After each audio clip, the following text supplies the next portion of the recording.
Assalamualaikum warahmatullahi wabarakatuh. Alhamdulillahirabbil alamin wassalatu wassalamu ala asrofil anbiya'i wal mursalin wa ala alihi washabihi ajmain. Saya di sini selaku moderator serta perwakilan dari kelompok 8. Adapun materi kami pada hari ini yaitu konsep persaingan dalam studi kelayakan bisnis. Studi kelayakan bisnis dari kelompok 8 terdiri dari 4 orang. Saya sendiri Muhammad Khalid Adfi, teman saya Nur Aisyah Mulyati, Nia Nur Dahlia, dan Putri Widya Marpau. Baiklah, saya di sini selaku pemateri pertama akan menjelaskan tentang definisi pesaing. Definisi pesaing adalah perusahaan yang menghasilkan atau menjual barang atau jasa yang sama atau mirip dengan produk yang kita tawarkan. Pesaing suatu perusahaan dapat dikategorikan pesaing yang kuat dan pesaing yang lemah, ataupun ada juga pesaing yang dekat yang memiliki produk yang sama atau memiliki produk yang mirip. Hal-hal yang perlu diketahui dari pesaing dan terus-menerus kita pantau adalah produk pesaing, baik mutu kemasan, label, atau lainnya. Kita bandingkan kelebihan produk yang memiliki pesaing berikut, kelemahannya yang dimilikinya dengan produk kita. Di samping itu, pengusaha juga harus mampu menangkap peluang yang ada di pasar sebelum ditangkap pesaing. Seorang pengusaha diharapkan mampu menciptakan peluang-peluang baru. Adapun hal-hal yang perlu kita ketahui dari pesaing adalah tentang kelengkapan, mutu, desain, dan mutu produk, serta harga yang ditawarkan, saluran distribusi atau lokasi cabang yang dimiliki, promosi yang dijalankan, rencana kegiatan pesaing ke depannya. Dengan kata lain, analisis pesaing berfungsi untuk membuat peta persaingan yang ada di sekarang dan ada di masa yang akan datang. Identifikasi pesaing. Identifikasi pesaing meliputi hal-hal sebagai berikut, yaitu jenis produk yang ditawarkan, melihat besarnya pasar yang dikuasai atau market share pesaing, identifikasi peluang dan ancaman, dan identifikasi keunggulan dan kelemahan. Baiklah, selanjutnya akan dijelaskan oleh saudari Nia. Pada Nia saya persilakan. Baiklah, terima kasih Saudara Khalid. Di sini saya Nia Nur Dahlia akan melanjutkan presentasi dari kelompok kami. Jadi di sini ada bentuk-bentuk persaingan. Bentuk persaingan terbagi menjadi 4 tingkatan. Yang pertama adalah persaingan merek. Ini adalah produk-produk atau jasa yang bersaing secara langsung menawarkan hal yang sama. Yang kedua, persaingan industri. Adalah persaingan dalam satu industri, tidak hanya satu produk saja. Lalu yang ketiga adalah persaingan bentuk. Ini adalah persaingan dalam bentuk produk yang sama. Lalu yang keempat adalah persaingan generik. Adalah persaingan umum pada semua industri. Kemudian, ada teknik analisis pesaing. Untuk menganalisis industri dalam persaingan, ada 4 cara yang harus dilakukan. Yang pertama adalah definisikan pasar sasaran atau target market. Lalu yang kedua adalah identifikasi pesaing langsung. Pesaing langsung adalah perusahaan yang memberikan produk ataupun jasa yang relatif serupa dengan target market yang kurang lebih sama. Ketahui kondisi pesaing. Lalu penilaian keunggulan kompetitif. Keunggulan kompetitif adalah kemampuan utama yang dimiliki oleh perusahaan yang diyakini sebagai modal untuk memenangkan persaingan.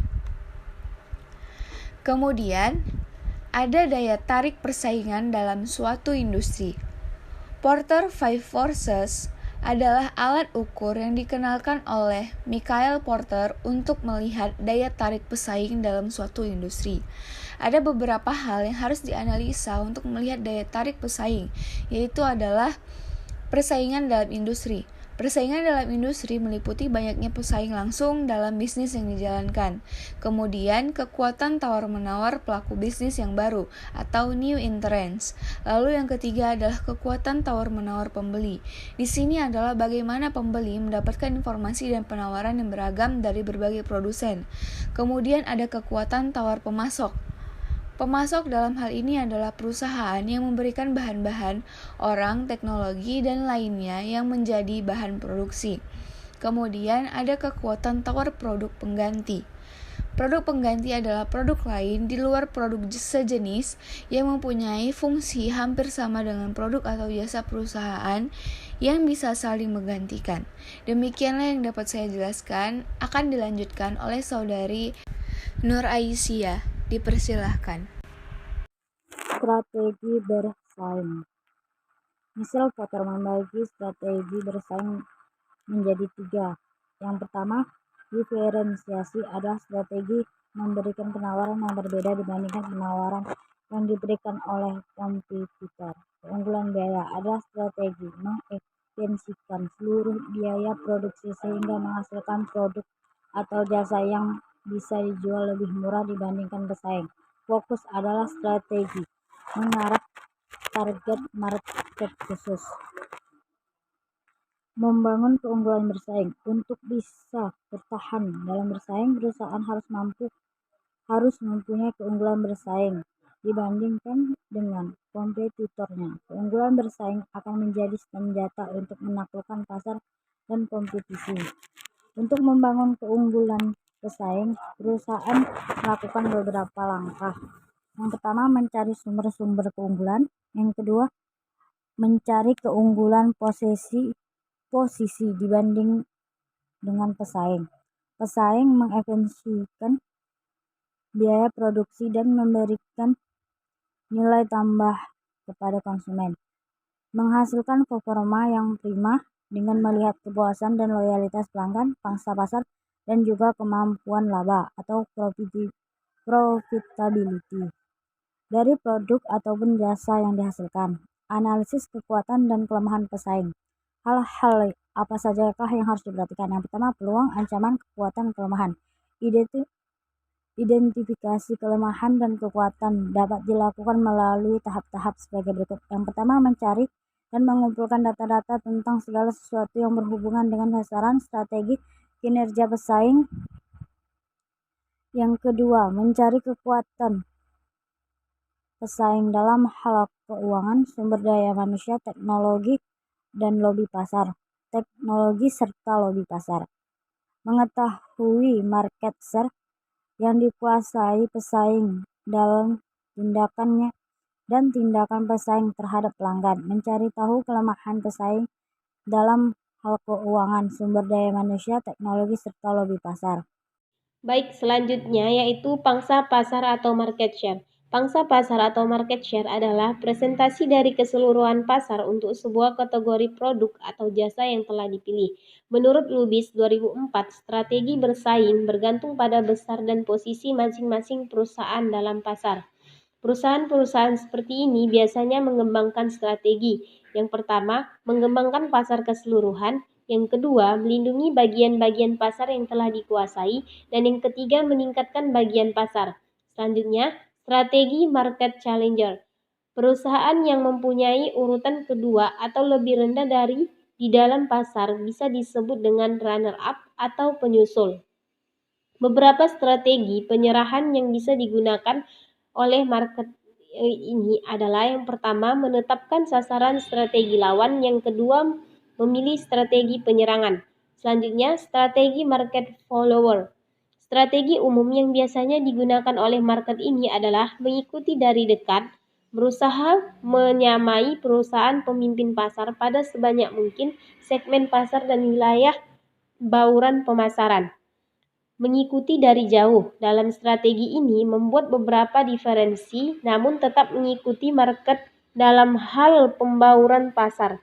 Dan yang terakhir yaitu mengikuti secara selektif. Market ini mengikuti dengan dekat beberapa hal yang dilakukan market leader. Namun pada hal-hal lain perusahaan berjalan dengan sendiri. Yang terakhir yaitu strategi market niche. Perusahaan seperti ini menyandang berbagai nama seperti penggarap relung pasar, spesialisasi pasar, perusahaan ambang pintu, atau perusahaan tumpunan. Market ini menempati sebagian kecil dari seluruh pasar yang ada. Perusahaan jenis ini mencoba masuk ke satu atau lebih celah-celah pasar yang aman dan menguntungkan yang dilupakan atau diterlewatkan oleh perusahaan besar. Umumnya, market ini adalah perusahaan yang mempunyai spesialisasi tertentu dan keahlian yang khas di dalam pasar konsumen, produk, dan lini-lini dalam bauran pemasaran. Demikianlah pembahasan mengenai materi kami. Assalamualaikum warahmatullahi wabarakatuh.